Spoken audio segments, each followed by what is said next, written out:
podcast brought to you by the Triad Network. This podcast is designed to share trending topics occurring within the world and our communities and bring them a behavioral and mental health perspective. Welcome to Behavioral Health Today. I'm your host, Dr. Graham Taylor, and today we are going to be concluding our conversation with Saj Rasvi, the Director of Education at Psychedelic Somatic Institute, on psychedelic therapy. In our last episode, we talked about what psychedelic therapy is, who's benefiting from it, and the various substances that are being used, and why we utilize psychedelic therapy to access the trauma that is underneath secondary conscious to promote healing. We'll resume our conversation today talking about the role of the therapist and the psychoanalytic process used to manage and guide the client through their session. Again, we apologize for the audio quality, but I know the content in this episode will be very valuable to you. If you would, walk us through, and I'm going to talk about the role of a therapist in just a minute, and I'm going to get a little bit more understanding of that in the transferential process, but walk us through, somebody comes in, they're interested. How do you prep them for this? How do you begin to introduce the psychedelic? And what does a psychedelic somatic interactional psychotherapy session actually look like? Okay. So let me maybe set up the way this happens predominantly in the world of mental health right now in terms of the research settings and things like that. So there is what I would call a sitter model, right? And it's non-directive and mostly non-interactional. So I have a little blurb here from David Nutt of Imperial College. He runs a psychedelic research program there. The drug session itself is given in a room with soft ambient lighting and a comforting soundtrack, which may contribute to the therapeutic value as well. There are generally two therapists present in the room, ideally one male and one female, who are there to provide reassurance, medical cover, and care. Now, this is the important part. Okay. They only talk with the patient if the patient wants them to, which they generally do not. It is important to note that there is no expectation of conversation during the trip and no direction by either therapist of the patient's speech or thought. It is the next day in the integration session that the content of the trip is discussed and interpreted and psychotherapeutic benefits derived. So that's a traditional model, the sitter model, right? So basically you have a therapist team and the client is wearing eye shades, they're wearing headphones. So in a big way, they're kind of isolated in their own little bubble from the therapist team that they're in the same room with, but sound-wise and visually, they're not in the same space. The essence of that model is that the magic happens between the encounter of the client's consciousness and the medicine, right?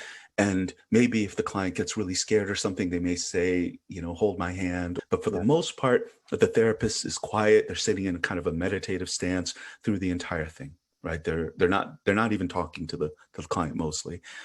And my suspicion, this is complete speculation, I'll say, is that I think that that's the model we came to in the 1950s because, again, traditional talk therapy does not pair very well with the psychedelic state, right? People are in a very altered state of consciousness. And it's like, all the things that we might do in traditional therapy, the interventions don't pair very well. So I think rather than doing something that doesn't dance well with psychedelic consciousness, I think we decided to do nothing at all. Right. And the good news is that that model works, right? We see significant benefit when people just engage that. And the therapeutic benefits, again, happen not the day of, but in an integration session following, right? So integration is an important part of this model. So what we're doing is something quite different than that. We're saying that, instead of trying to do interventions that are part of secondary consciousness, let's design interventions that enter into sort of the dream state with people. And so in terms of the focus, we have an interactional component, right?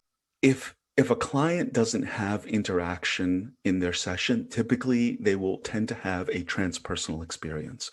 So in other words, introducing relationship, introducing human beings into the psychedelic space of the client's consciousness means that we're all of a sudden moving the session from a transpersonal experience to a more personal experience. It becomes about them and their healing and their biographical material, as it were. Yeah.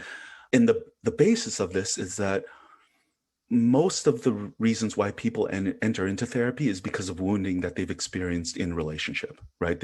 I can count on my hand one hand, the amount of clients I've had in 17 years that have come in for something like just a car accident or a single event trauma, the vast majority of people who come into therapy are coming because they have things that have happened to them in their childhood, in their family of origin. It's And relational. And it's relational, right?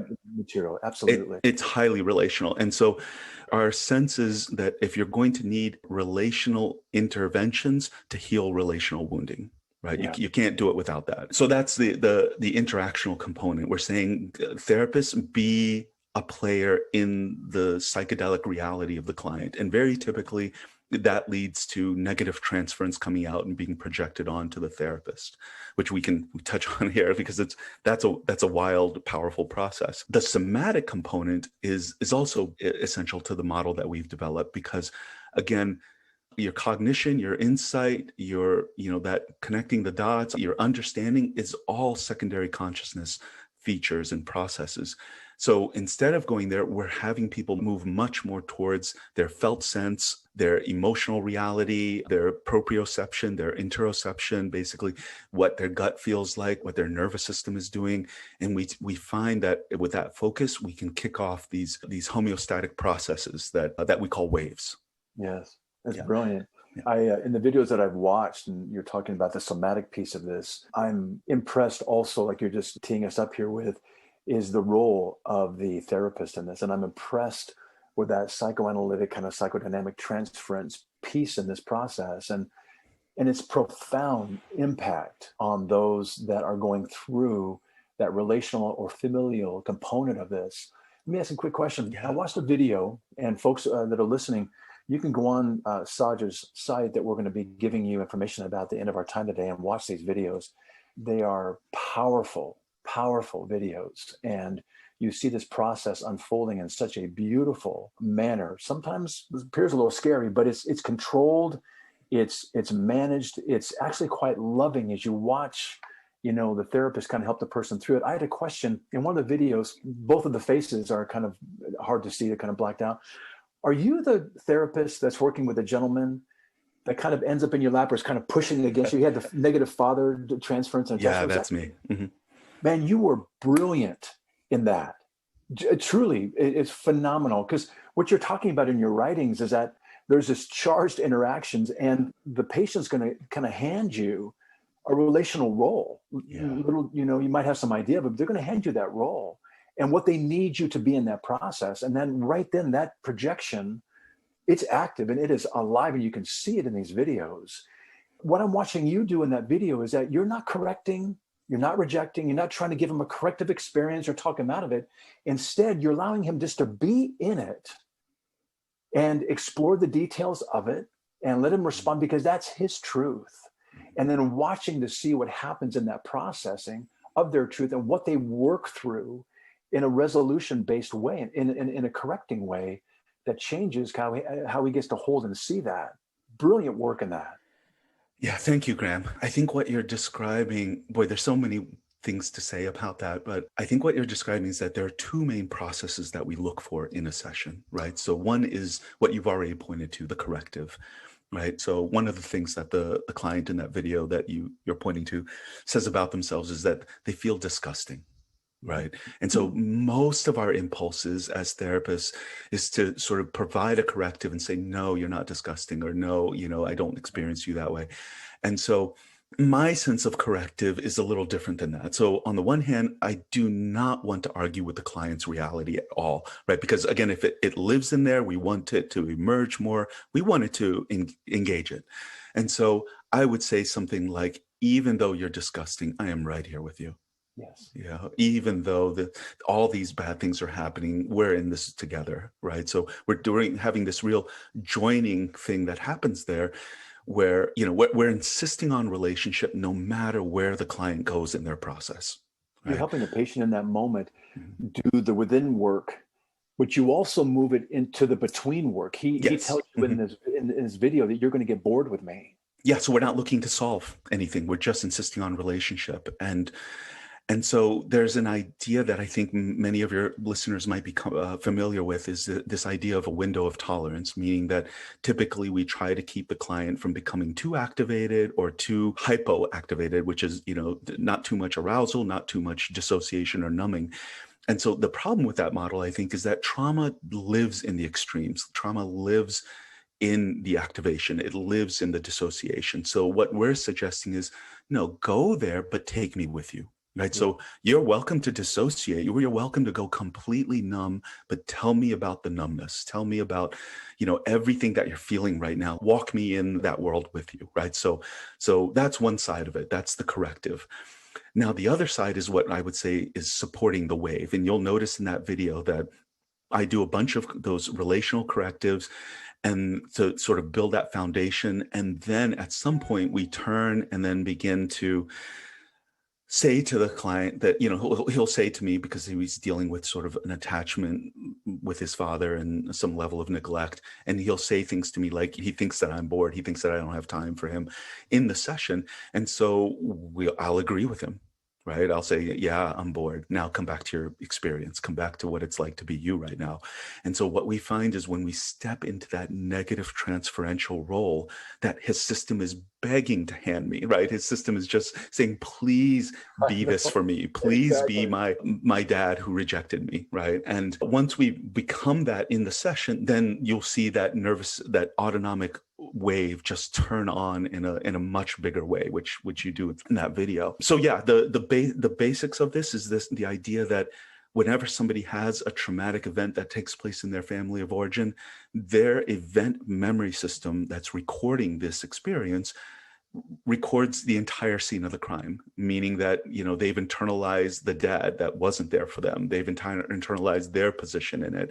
And so when it comes to processing this and having all of it emerge, well, it emerges in the room as transference, right? So the big picture, I would say, sort of contains all of this is reenactment, right? I think our systems are hell-bent on reenacting the places in our lives where we got crushed. And so the more that we can hold that reenactment process in the therapy, the better, right? So in other words, if your client system is hell-bent on reenactment and they're looking for a parent that betrayed them or rejected them, and if you as a therapist are not able to hold that role, well, guess what? It's still there, right? It's still supercharged. It's just going to go to somebody else in their life. It's going to go to the next most significant relationship in their life, which is their spouse or, somebody in their family. So my sense is that if you are going to be working with family of origin issues, which pretty much all of us are in the mental health field, and certainly if you're going to be doing psychedelic work, it is ethically incumbent upon you to learn how to work with negative transference. And unfortunately, it is not something that's taught in graduate schools anymore. It's just considered a relic of the psychodynamic world. But I think we threw the baby out with the bathwater on that one. I think it is an incredibly relevant and powerful process. It's a relevant pathway that we can use in the psychedelic session for that experience to arise and play out in the room. You're really saying that while the patient does the within work, I'm disgusting, like you said, or whatever the core self-belief is, then they get to do the between work with the therapist in that transferential role. But that therapist is going to have to, kind of bring their seat backs and their tray table to the full and upright position, because it's going to be in the negative transferential piece, maybe pretty intense. And it's not about them, but it's a role that you're saying we get to come alongside the patient in, because they need to reenact this. It's the repetition compulsion. We're compelled to repeat those patterns of behavior, trying to put a different ending on them, but we can't at that secondary consciousness level. But it's the primary conscious that you're saying, here's how we can begin to work this through and resolve it. And it's the part that crushed us, but this is where the therapist gets to say, this is where I'm going to join you. I'm going to be whatever you need me to be. And we're going to walk through this, because this is the world where this trauma and these reenactments live in that client system. And they live as an experience. I think that's really important. They don't live as a cognition. They don't live as an idea. They live as an experience that the client system is needing to feel and taste and engage on all these different levels. And so Yeah, it is an act of generosity for you as a therapist to say, yes, let me take on this role for you. And, there needs to be safety around it. There needs to be a lot of foundation built and a lot of rapport built before entering that territory. I don't even think we're choosing to go deep. I think the system is choosing to go deep, and you can say yes to that process or no to that process.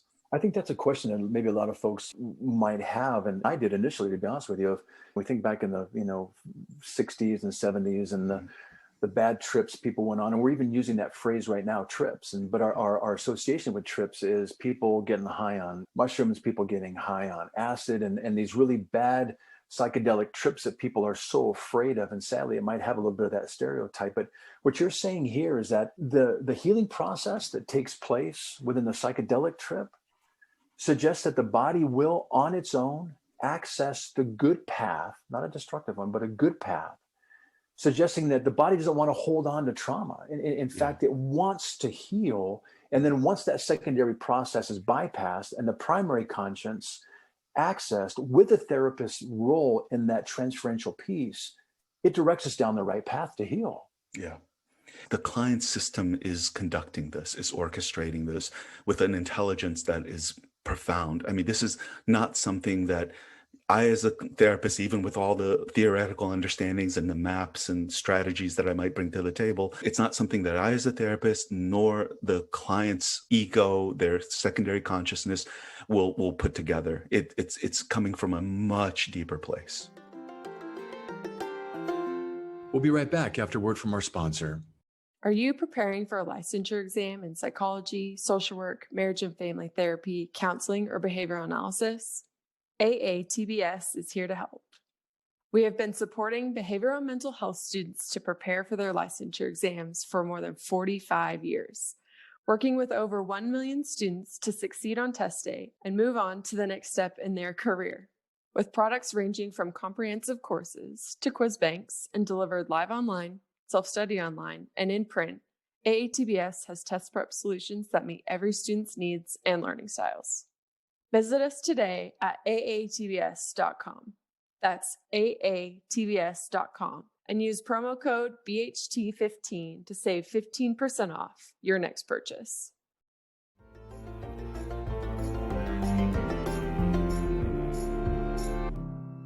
Well, you're talking about right now, and something we mentioned earlier about this collaborative piece with the therapist and the patient, but there's also this collaborative piece that can be accessed between our primary conscience and our autonomic nervous system that first requires, again, that secondary conscious, which can limit and keep us from being able to access where the real work is. But there's this potential for this really synergistic back and forth potentiating process where each of these systems, the primary conscience and the autonomic nervous system, once accessed, can really kind of collaborate in this phenomenal way. Take us into that part of the system. Yeah, you're referring to what happens when the ANS turns on and becomes a part of the process? Yeah. Let me give a sort of the overview of it, which is that we know from animal research studies that the mammalian nervous system has these sort of escalating stages of responses that it has to thread. And these stages range from sort of mild stress symptoms like anxiety, hypervigilance, muscle tension, and to, high states of stress, meaning panic attacks, huge fight or flight responses, big adrenaline release, like intense muscle contraction, real panic and fear responses, all the way to somewhat numbing dissociative responses or depressive responses. And then finally to much more significant numbing dissociation responses. And so we have a map of how the autonomic nervous system works in terms of threat. And if you take a look on our website, you'll see that a whole lot of what we would consider mental health symptoms are accounted for as a biological response to threat.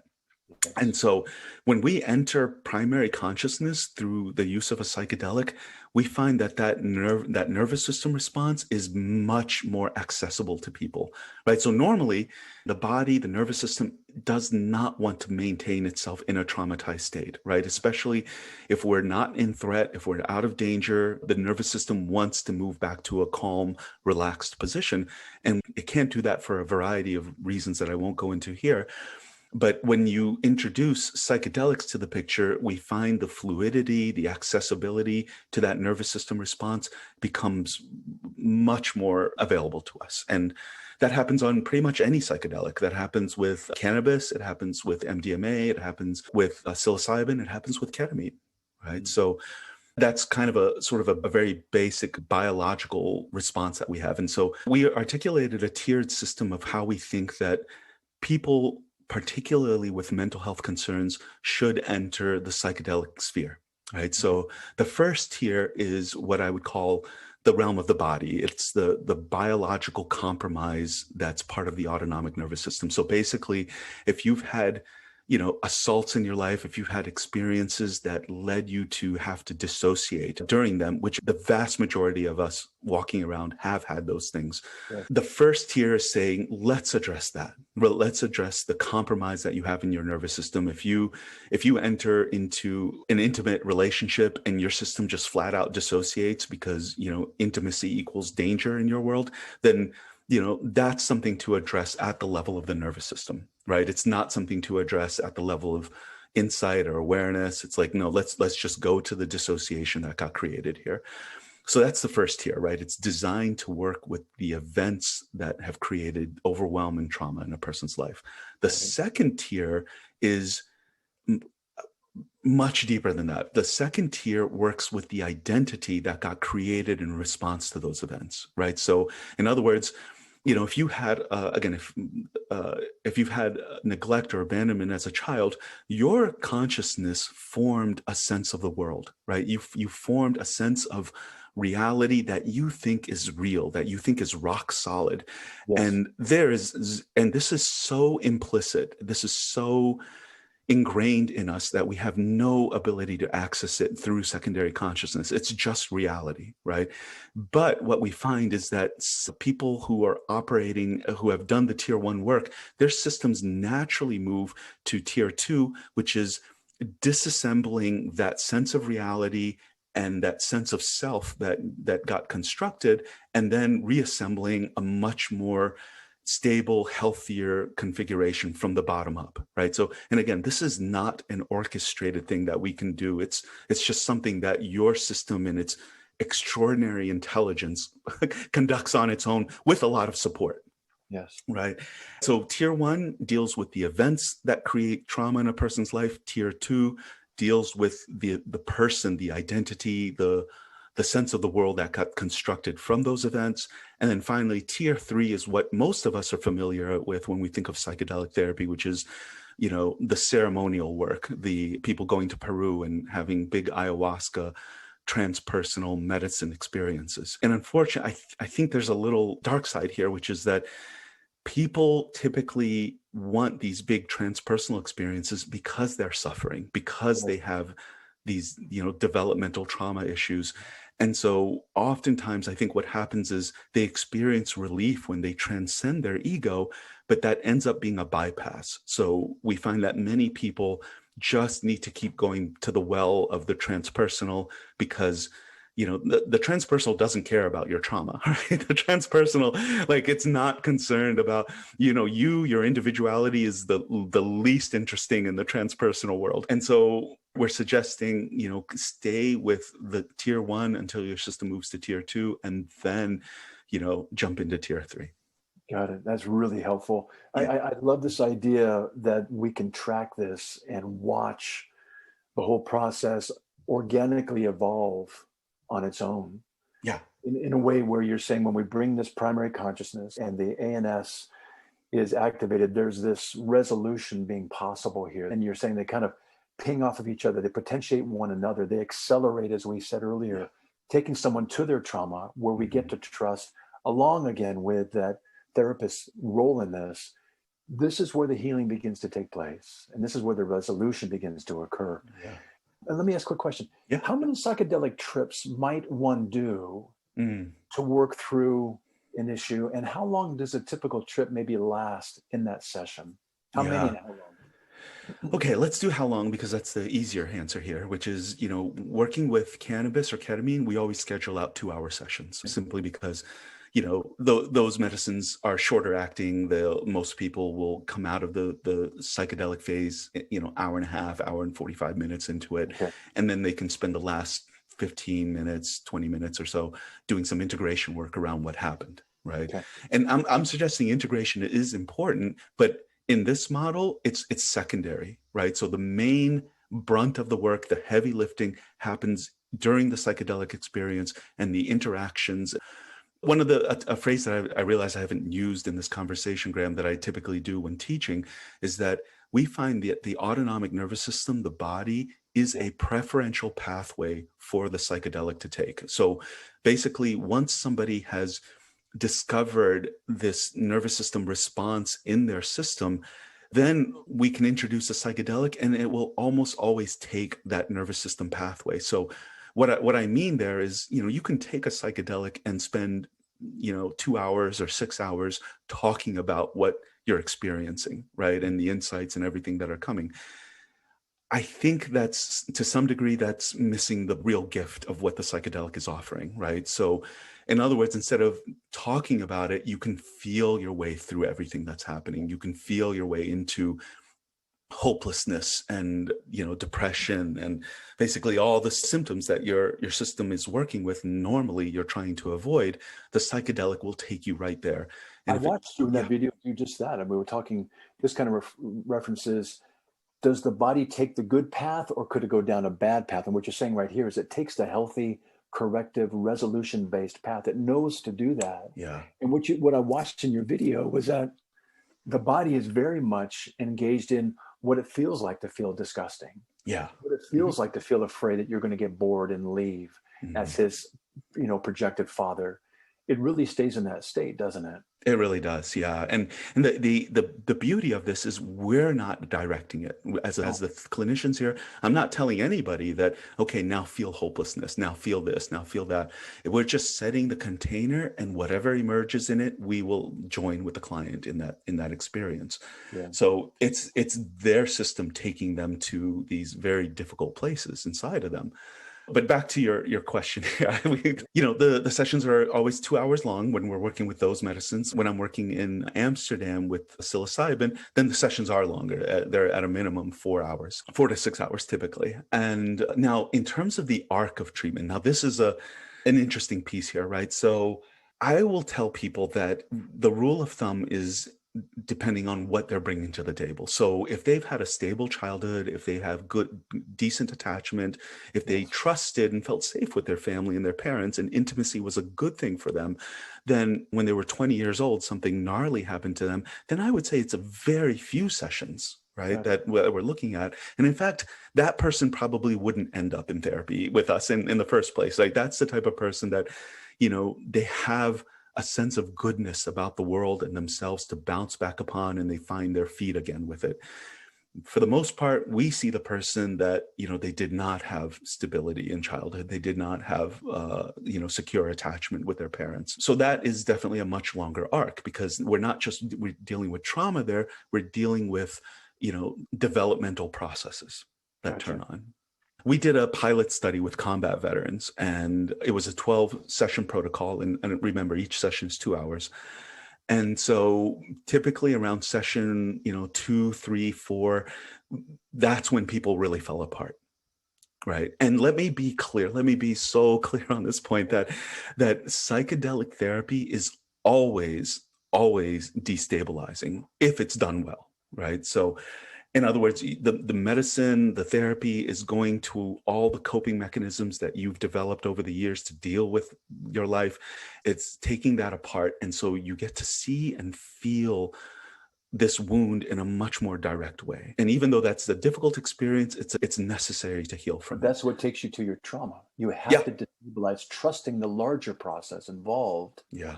That we're going to reconstruct some things after being destabilized and coming apart. Yeah. Putting it back together in a way, having gone to your trauma, that's a much more truth-based, healthier way of being able to live in the world now. I would say so, right? So we're really looking at, instead of a managed resilience, because you're, managing stress levels and triggers and things like that, I think people get to actually be much more free with it. Yeah, when you think about it, when you put it this way, is someone really that stable anyway, trying to hunker down around they're only going to be as good as until they're triggered next. And then they become destabilized in the worst, most difficult kind of a way, whether it's a PTSD reaction or some kind of reaction that someone has. They're really not that stable to begin with, because they're only going to be as good until the next time they get triggered. What you're saying here is that we can go through this process, help somebody in a managed and joined way become destabilized. That's what takes us to the trauma. And then we get to work through it then and resulting in a much more stable way of being. Absolutely. Absolutely. That's exactly what we're talking about here. Yeah. So walk me through that trial. So, around the 12, 10, 11, 12 sessions, what are you noticing with the combat vets, may I ask? Yeah, absolutely. So let me just say, these folks were very unstable people coming in, right? They would be considered treatment resistant. They'd gone through the VA, the prolonged exposure therapies, the psychiatric routes. And so coming in, they were wobbly. But then when, session 2, 3, 4, they became even more wobbly, right? And so, that's when we said, okay, well, we developed a number of what I would say resourcing groups, like art therapy integration, restorative yoga, regular talk therapy group, a women's movement group. We basically developed these groups at our clinical site. So people, between their psychedelic therapy sessions, they could come in and just experience connection and resource and stabilizing, which is a hugely important part of the process. So we held them together with that as they were moving through the process. And then, session 9, 10, 11, where their systems organically really started to come back together. Right. And I would say for this particular study, I'm not, and granted, it's a pilot study, so it wasn't a randomized control trial or anything like that. From these folks, basically, they felt like 65% of their core trauma was handled by those 12 sessions. And mind you, again, these are veterans with enormous amounts of adult war trauma, but they all also had really significant childhood trauma. And the medicine sessions every single time would go to their childhood and to sort of work with that space first and then build on top of that. Isn't that interesting? It would default by going back to the origins. Yeah. Building from there. Yeah. Yeah, it's a fascinating piece. What are some of the stories you're hearing just in general, Saj, around, this treatment kind of sticking to, such that their lives get to be lived in a very different way without this chaotic, trauma-based, fear-based way of having to contain these things that are so painful and tormenting? When this gets to be resolved, what are you hearing about people's lives post-treatment? Yeah, we see a lot more stability. We see, again, resilience that's not based in better coping, better management strategies, but resilience that's a function of their bottom-up process, right? We see people being able to do intimacy much better, right? So, the world of, I think, couples therapy can really be affected by this. People are less reactive. They have both sympathetic arousal symptoms, so anxiety, they have less anxiety, they have less depressive numbing symptoms. What strikes me is that, again, not to sound redundant, but there is always the within work and then there's a between work. Yeah. A lot of times we try and do the between work before we do that within work. Yeah. And what you're talking about, this within work and where you take folks. And when you do the psychedelic sessions, you're doing the sense they have of themselves, their own identity that you're describing, and then how that relationally plays out in the experiences that their system carries. I'm imagining post-treatment, post-psychedelic sessions and work, their within work and their within sense of self is very different. Yeah. And also the between with their significant others and in their life gets to be in a much more balanced, much more truth-based sense of who they are as they come into these situations. And if their bodies are not so somatically triggered and set off, they get to come into these more present. Yeah.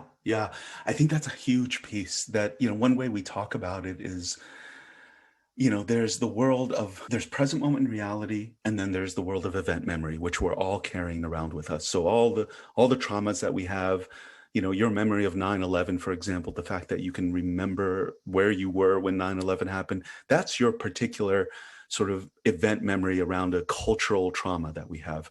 And so the more people are activated and live in, have compromised nervous systems and with trauma in them, the more that they're living and responding from event memory, and the less that they're responding to the person in front of them. And so the more we clear out that nervous system charge, the more that they get to live in the present moment, because the present moment's pretty beautiful for most people, right? It's a pretty good place. You know, if they looked around and said, oh, wow, like I constructed this life and it's actually okay here, right? So it's good news when people sort of start leaving the event memory world and come into the present moment. And the thing is, I know there are technologies like meditation that are designed to do that, but I think, again, meditation is a coping strategy in a lot of ways. It helps people really be in the present moment because their bottom-up process is still very reactive, right? So I think meditation coaches people to disconnect from the reactivity and come to the present moment, as opposed to saying, let's process all the parts of you that have this reactivity, like your childhood, for example, and your childhood could also be here in the present moment, and take that in. Yeah. And therein lies the hope of this treatment, which I think is great. So someone's not going to be only as good until the next time their trauma eclipses a moment, which could be really beautiful, and unintentionally they find themselves destroying or hurting or wounding. Yeah. And then they're left with that secondary wounding of those that they love or their own lives. And this is fascinating. I wish we had more time. We're going to have you back for sure. But let me begin to kind of, as we wind down today, I would love you to direct folks to any resources that you could give us today where they could learn more or hear about training opportunities. Yeah. Please give us some resources, Saj. Yeah, absolutely. I think the big one that really, you've heard us touch on sort of different aspects of the model. And the one place that all of that is put together very nicely is a white paper that we recently had published in a peer-reviewed journal of psychedelic psychiatry. And so if you go to psychedelicsomatic.org, we have a link to that white paper on that page. You have to scroll for it and look for it, but it is on the homepage. It's easy to find. Yeah. Okay, great. So there's that. And it's like a 35-page paper. So it's really it has detail in it. Now, the other place you can go is we have a number of different videos. So the responses that you're going to be seeing in these videos and what we're talking about, they're not like, oh, here's the one person that has this response. It's like, no, like we get these responses from everybody, So I would say, look at the videos on the website. And there's the one that we've referenced in this talk, Graham, it's annotated. So it'll walk you through sort of what's happening therapeutically and what we're looking at. And it's like a 24-minute video. It's also on the homepage of the site. We train people to do this. And I think we've been revamping our training models. We've run 9 cohort groups through it, and it involves 5 days of training and then a 6-month supervision with me. But I think what we're finding is that people need more support, because here's the thing I think we didn't touch on during this talk that I'll speak to now a little bit, that this work is not for everybody, right? And I mean that both, it's not for every clinician out there and it's not for every client out there. That I think that there are ways of working in therapy, and certainly ways of even working with psychedelics, that don't go as deeply into primary consciousness and sort of the wild world that we encounter down there. I think that if you bring the body on board, if you bring that nervous system pathway on board and combine it with a psychedelic, it just takes a deep dive. It takes a deeper dive than most people are imagining that can be taken. And so, again, it is quite destabilizing. And if you're the type of therapist that is not comfortable with that, this really is not the type of work for you. There's other beautiful modalities and things that you can really engage in and do. So I'm saying all this as a caveat that I don't think this is for everyone. But if you've listened to this podcast and you're interested in being trained, then you can send us an email. And if you made it this far, then we'd love to have you. Right. Well, I think, like you said earlier, there is a brilliance to what we can access with the psychedelics in a supportive, guided, in terms of guided being a supportive place where you're not alone, and some really great things can truly be accessed that allow this healing to take place. And I agree with you also that it's a gift to be able to have this approach. And congratulations on your work. Thank you for it. And it's been great to have you with us today. Thank you for joining us. Yay, Graham. This has been delightful for me as well. So yeah, thank you. Thank you. And I want to thank you too, our listeners, for being with us today. And we'll look forward to having you join us next time on Behavioral Health Today. We appreciate all the support from our community, and if you like our show, one of the best ways you can support it is by giving us a 5-star rating and leaving a review. Behavioral Health Today is a podcast part of the Tribe Network, all rights reserved.